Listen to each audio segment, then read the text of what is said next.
Welcome to another episode of the Liz Career Coaching Podcast. Today I'm joined by an inspiring guest whose own career journey is a powerful example of transformation and alignment. Helen Hanison is a UK-based leadership coach, writer, and speaker who leverages her extensive experience as a former director at top PR companies to help seasoned professionals facing a career crossroads. Through a blend of positive psychology, coactive coaching, and narrative therapy, Helen helps her clients create a concrete plan, realigning their next career chapter with their values to achieve aligned career transformation. Hello, Helen. Welcome to the show. Hi, thank you for having me. Happy to be here. Well, I'm excited to have you here. I'd love for our listeners to get to know a little bit about you, about your journey, especially your own career shift. So, you spent 20 years in PR, which is incredible. Can you take us back to the moment when you realized it was time to make a change? I'm happy to, but I'm not ever so sure it was one singular moment. And I think that's really common. I think sometimes we think we need a crisis, don't we, before we make the kind of disruptive change to that thing we do. And that wasn't my experience. I loved what I did, but at the junction of motherhood, I found it increasingly challenging until it was incompatible. And that's why I say it sort of snuck up on me. I didn't see it coming. And I don't know how many career mums are in the audience who might sort of resonate now or be thinking back to their own experience of that particular crossroads, trying to make career compatible, having become a mum. But for me, it was that by this time I was a board director, and I look back and think sliding doors, probably it was that level of responsibility to both jobs, the job of mothering and the job, professionally, because I'd put a lot of thought into how to replace myself at work. But I hadn't really thought about how to replace myself at home. And it was a tough one, really. So in the end, I found that beat me. And it didn't feel like a positive choice, which I think probably a lot of career redesigners would relate to. It felt like a choice I had no choice to make. I had to find a different way. And I felt increasingly sure of that. Now, what I also find, and I only really work with smart, seasoned professionals, is that you've tried a bunch of things before you accept, actually, I need a bit of help here. So for me, if there was one moment, it came a little ways down the line where I'd traded down in terms of role, but also size of company. So I was no longer in a global PR setup that was lots of travel and all that kind of stuff. And I thought I'd solved it. And then realized, actually, I think I solved something, but it was the wrong problem, because my CEO at the time sort of explained to me, we think we've bought you, mind, body, and soul, but we're not getting everything. We're not getting all of you. And I remember thinking it was one of those light bulb moments. It really felt like I'd been put in one of those movies where the spotlight shines on, everything else goes black, time stops. It was a weird moment. I've never experienced anything like it before or since. But I found myself saying, you've bought my mind and body this many days a week, but my soul is always elsewhere. That's not what I sold. So this isn't going to work, because actually I've been so open and transparent about not really having the capacity to give that much of myself and my life to my work. And that was very deliberate. So I wanted them to be able to benefit from the experience that I brought to the table, but not feel quite that much immersion in the business. So it was at that point, that was the moment. But what I'm trying to say is there was a long lead up, when I really think about it with the benefit of hindsight, that it wasn't that simple. It had snuck up on me. And I think part of what I now do is help people understand, if you tune in earlier and accept that sneaky feeling of misalignment earlier, then you get to act on it earlier. And that's a much more luxurious place to redesign the next chapter from. That's interesting. So what I'm hearing is that you were a mom and you decide, okay, I'm gonna make some compromises and adjustments where I can be with my family, but then maybe adjust the way that I show up to work. And while you were sharing your expertise, your experience, your employer recognized that there was a difference, right? And it was, like you said, the soul piece of it wasn't there. And that's where the misalignment happened. So you were trying to make this compromise, this adjustment, and you thought that was intentional, but there was still like a missing piece. And for you too, but you probably didn't notice or recognize until it was brought to your attention, right? Well, that's the sad thing, actually. I didn't Hmm. recognize it because I thought, oh, good, I've thought about this and I've solved this problem. Yeah. And I chunked the week in a way that I felt comfortable. I was, giving more of myself to my mothering than I was to my work, and that felt appropriate to me. And I'd said so openly and explained and with my career story. But yes, you're right. They bought the paper profile. Not what I was telling them was for sale. So there's the misalignment. Now, I did love what I was doing, but it was one of those periods of time where I started to realize, okay, I think what I'm loving is not necessarily the PR, not the campaigns, not the column inches. It's people. It's either the clients or in particular, there was some restructuring while I was there. And although I wasn't a board director on purpose, I went straight back into that role and did the leadership necessary to help the people. And that was one of those very important tells for me that something important was shifting. And actually, the gravitational pull for me was for sure the leadership side, the people centric side, and not the sort of technical job of, marketing. Yeah, and I think it takes a lot of self-awareness and reflection to get to that point where you recognize, like what you said, I love that, the gravitational pull, the people, the leadership. And so this is a testament to the work that you do. And you released a book called Unstuck. And I have to share, it became a bestseller within a days of release. Congratulations. Thank you. Thank you. Yes, I'm still surprised at that, but yes, it was amazing. And I think that's probably telling that there are, enough people out there who feel like they're stuck in a cycle of not quite solving the right problem and wish there was a formula to help them.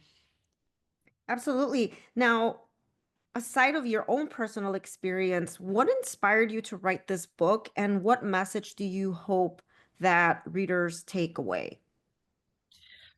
So I think what inspired me to write the book was back in lockdown. So many people were asking me, do you have a book? Do you have a course? And at the time, I didn't. At the heart of what I do will always be one-to-one coaching. And I just hadn't gone that direction. And it was at this sort of pressure point where you could tell people had a need. It was really such a strange time, wasn't it? It's already hard to relate to a few years on, but people needed support and I could only do so much. It was at the point where I was having to, I can't take anyone on right now. And I didn't love that feeling. So I had a very quick go, as I'm sure lots of people did in lockdown, of sort of putting something quick and dirty together using Zoom and sort of pilot testing it with people so that, I said, look, it's not very polished, but you're welcome to come and use this. And so that's where it was actually started as a course. But what I noticed was I had structured what I now call, a formula, because it made me realize, there are sections to this, to what I do and to what works for people. There's 3 acts to it. And then within each are a bunch of chapters. And there's a real pattern to what shifts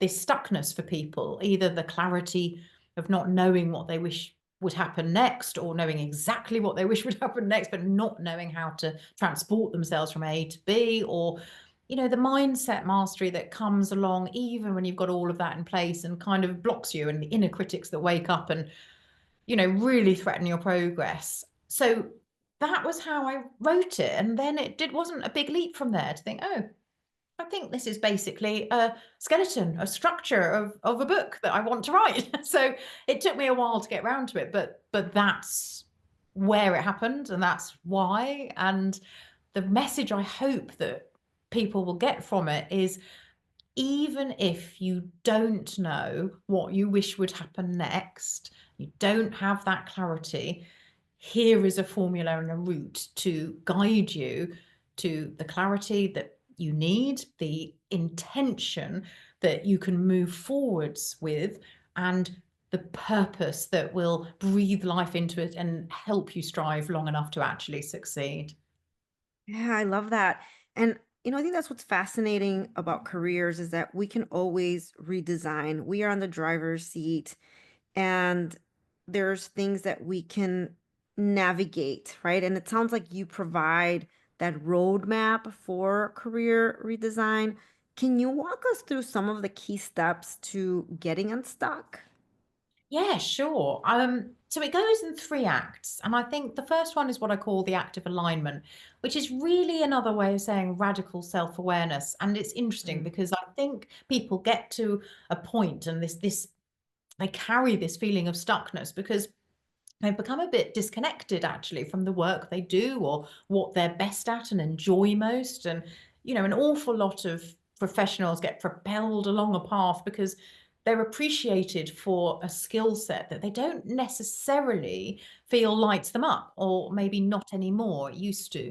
And I think that's quite common. We sort of grow away from what used to make sense. So the clarity is partly strengths, partly values, though, because I feel very strongly that that's what needs to drive us, not strengths. That's where we get stuck doing things that we're perfectly competent at but feel disconnected from, or it triggers that sort of stuck, stagnating feeling because we've lost that meaningfulness.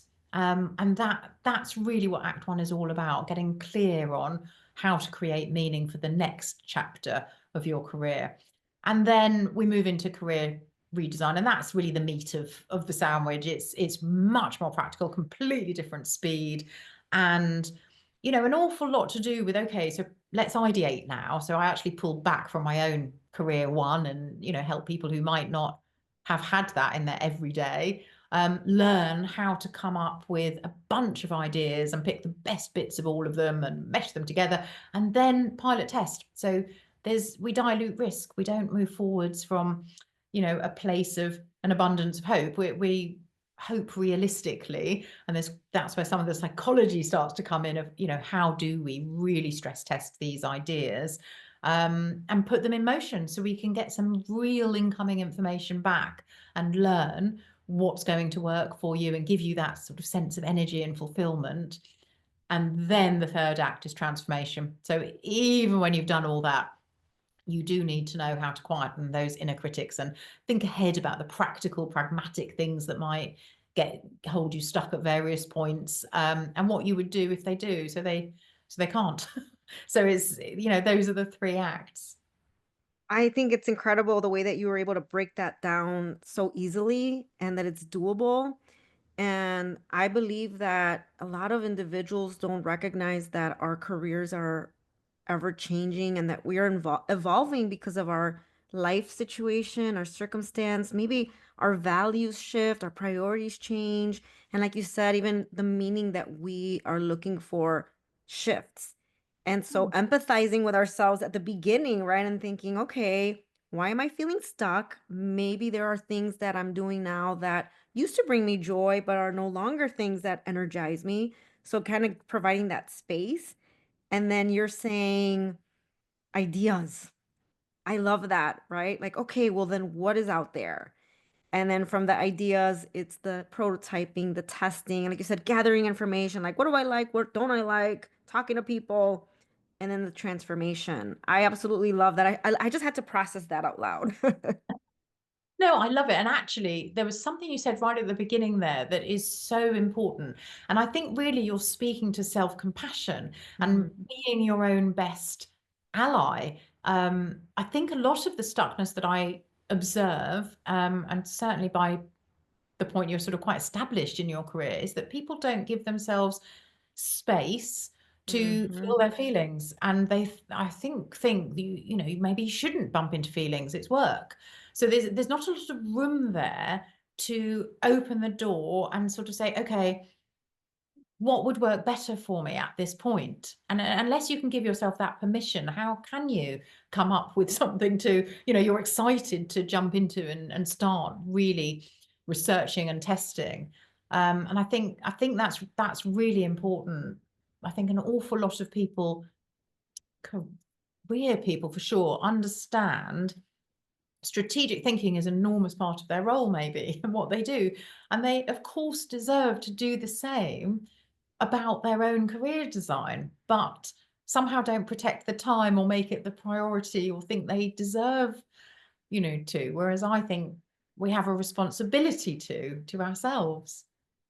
Absolutely. I always say this too. I work at a university, I teach a career course, and I always tell my students, you have to create space to have these conversations, to think about your own experiences and just reflect on your interests, your values, and that it's something that is ongoing because we change and we grow and we have different experiences. And you're right. I don't think that established professionals necessarily make the time or recognize the importance of that self-reflection.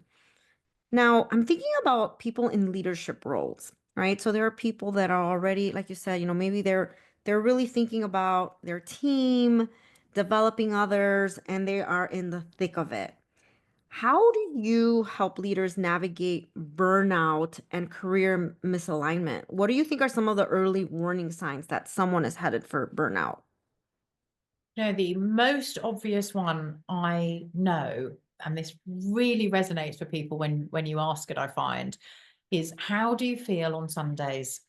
It's just such a basic, simple, but accurate tell.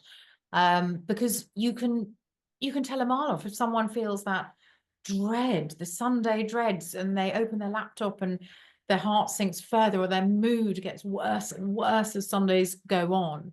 And if that's getting earlier, if then is this noticeably earlier in the day, even that, you know, you can analyze Sundays and spot patterns, and then notice in your week where you decide, okay, I'm back to coping through it. Now there's less of the week to go. And you force yourself into a position where you think your job is about persevering through something that's actually not serving you and feels wrong. And how many weeks or months, or I dare I say years, can actually go by that way. So I think Sundays are important.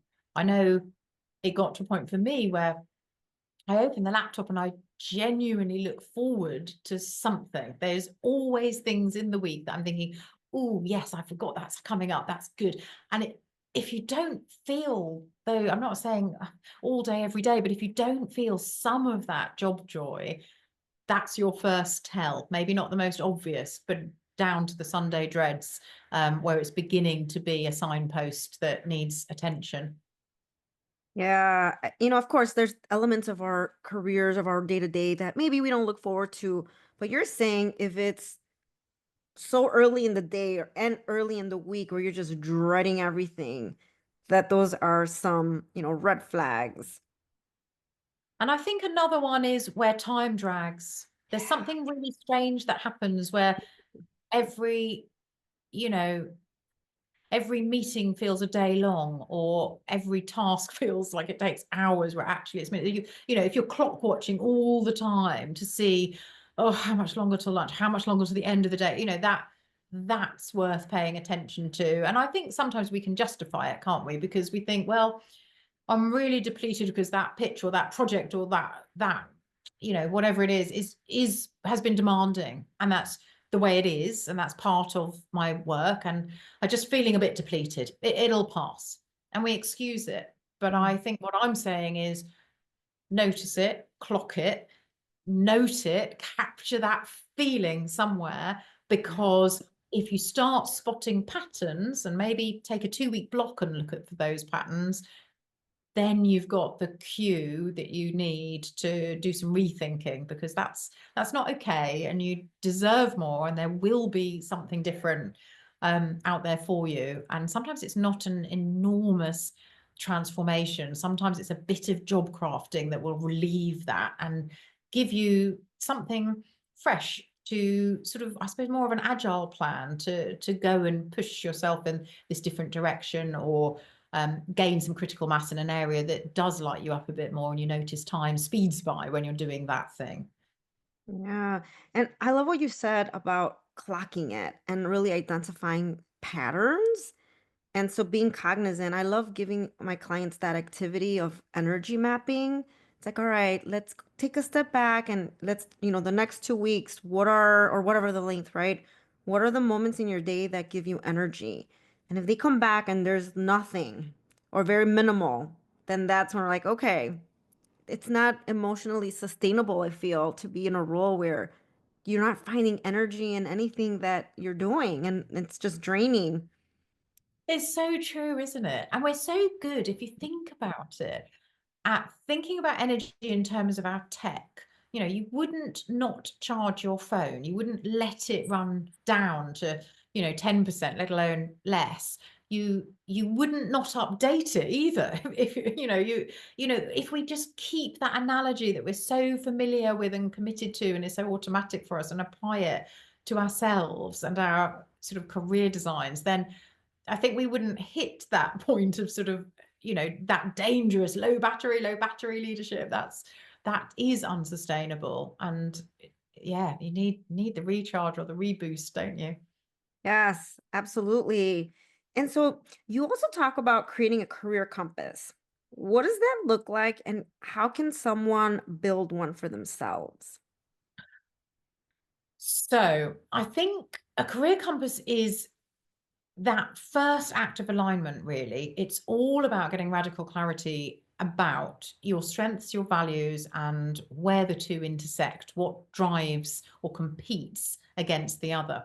Um, you can do it on your own. I do think it's better with a thought partner, because I think it is sometimes hard for people to own their strengths. Mm. Um, Sometimes that's the problem. You start to feel a bit disconnected from what you're best at, or people start to discount what they're great at because they sort of wrongly assume other people are great at this. It's not just me, that comes naturally too, don't they? And I think the other important thing is interrogating what you think a little bit, because what happens is our strengths shouldn't be driving the direction for our career design. That should be values, those things that we stand for, that matter to us most. um, they really answer the question of why we love doing what we do, or we feel that gravitational pull I talk about. So really, those are the two most important components of your compass. And if you think of it like a Venn diagram, strengths in one circle, values in another, and then sort of shove them together and think about, where's the commonality? Where is there an intersection overlap? Where does one support another, drive another? Then you've got that sense, that compass, that tool to keep checking back on your current status quo. How many of these things are being supported in that thing you do today? But also, as you start to ideate, you can come up with ideas and almost get tricked into ideas that you sort of feel excited about. And then you look back and really interrogate your thinking against your compass, think, oh, hang on, I'm just getting seduced by the same things again. This is actually not going to give me this important driver, express that important value, lead to my sense of purpose at all. And that's how people get stuck solving the same problem in a loop again and again, I think. They're solving the wrong problem. So it just keeps you very, very focused. And sort of what packages it all up for me is a sense of purpose. And that's the bridge, really, between all this introspective stuff, strengths and values, with starting to think about and how do you plant purpose? What are you going to do in your real world to express this good stuff? How are you going to say, I'm going to take my strength in this and support my value in that, in order to ... what is it for you? So that's a career compass. And I wish I had a simpler way to lead people through it, but there are some nice online tools that you could play with and do it on your own. And I would always encourage a thought partner of some kind. I mean, I appreciate not everyone has access to a coach, but if you can find someone who, really knows you well and has your best interests at heart and would want to have the same sort of be on the same journey themselves, then you can have a really lovely two-way supportive, sense of traveling through that component building, of your own compasses together. Yeah, I think having a thought partner in this process would be extremely instrumental because you're right. I think a lot of people don't recognize their strengths because they're so innate that they take them for granted, or like you said, they feel that, oh, well, everybody thinks this way, everybody's wired this way.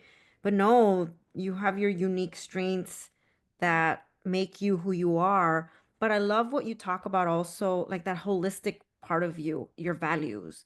So your career choices are not just driven by your strengths, but also, again, your the phase of your life, what you care about, your values, your purpose, and that is what helps guide what the next move will be for you. Because I do find that people will come back to I like to call it the hamster wheel, right? Like you're talking about the loop. It's like they're back to where they originally started because that's just kind of how they operate. But you need to be challenged. I love the whole radical thinking. That's part of the design thinking journey. So I think that's really important to have someone to have that conversation with, a coach, a mentor, or someone that is someone that they trust. Yeah, and I think the other thing is that actually a lot of the time, if you feel stuck solving this kind of problem, there is also probably, and this would be natural, some confidence erosion. So it's hard sometimes to, I think that's where I start talking about it's hard to own it, to where what Mm. are you best at? What are you talented at? Is, English people don't love that. It's sort of, it's just uncomfortable to wear. But therefore you're not the best person to, analyze this stuff, even though it's about you. A little bit of distance and objectivity is enormously helpful. Yeah. That's right. Yes, that's right. That's why we exist. Yeah, true. Uh, so, there are people that maybe they're ready. Like, I do want to make this career pivot. I am self-aware. I have the tools, but they're afraid to make a move because of financial security or uncertainty. How do you help your clients balance practicality with purpose? This is such a good question, isn't it? I think certainly for successful professionals, some of the point is they've achieved a lot and it can feel a long way down and full of risk, and they probably have responsibilities. So there's all sorts of reasons and stories they're telling themselves about why they probably can't, or, maybe it's not safe for them. The answer for me is we do the compass work, we get the clarity about what it needs to be. So you're feeling bolstered by why it matters, what it needs to satisfy, but then start to move into the ideation and the pilot testing in a way that dilutes the risk. That's actually the point of that entire act of career redesign, because that way, by the time you're actually making moves that make any difference, you already know, you have certainty. And I think the overwhelm and the fear of failing or fear of change or fear of succeeding sometimes, it comes from that place of not being sure enough for all the reasons, not sure enough that it's important, not sure enough that it's right, not sure enough that you will achieve what you need to. And so really bringing it all together so that it's a smooth segue that happens in parallel with what you're doing now, or, at least responds to your current context. If you're not working and you've lost your role, the speed is different, and you're also more available to throw yourself into pilot testing in a different way. So it is something different for everyone, and I think that's beautifully bespoke and exactly as it should be. But the point is always reduce risk, one small, safe, agile step at a time, and you won't feel that way. And ironically, you'll get there quicker. Yes, I really, really appreciate that. The small steps, because Mm. I think that the risk does feel, very intimidating for many. Like you said, especially someone that is established in their role and just any move is uncertain. but that if you're still doing things that align with your purpose, and whether it's a small step, but it's still in parallel, that you're going to get there faster than you actually think. I really like that. I think that's part of it, actually. Hearing you sort of reflect that back makes me think. I think the other piece that's turnkey for people is understanding through that process that the cost of inaction, Yeah. choosing to stay stuck really in their status quo, despite it being wrong, is where the danger is. That's the danger, because it's not Yes. tenable. So it's going to combust at some point, and then you've lost control and you've lost the advantage of getting ahead of it. So I think that's something that comes quite naturally on stream for people once they're in the process. It's not something I have to sort of educate much about. It's just part of what organically happens because the formula works that way, and they give themselves permission, I suppose, to shift into a more agile way of thinking and let some hope reignite and some agency. Yeah, being proactive. Mm. Yeah, thank you for bouncing back on that. uh, well, I can talk to you all day.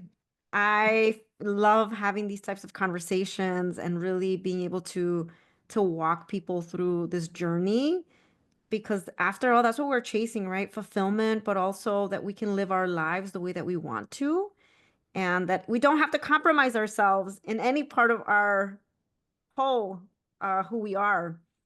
Um, so Helen, people are going to hear this and I know they're going to be inspired and they're probably going to want to hear more about you. How can people connect with you?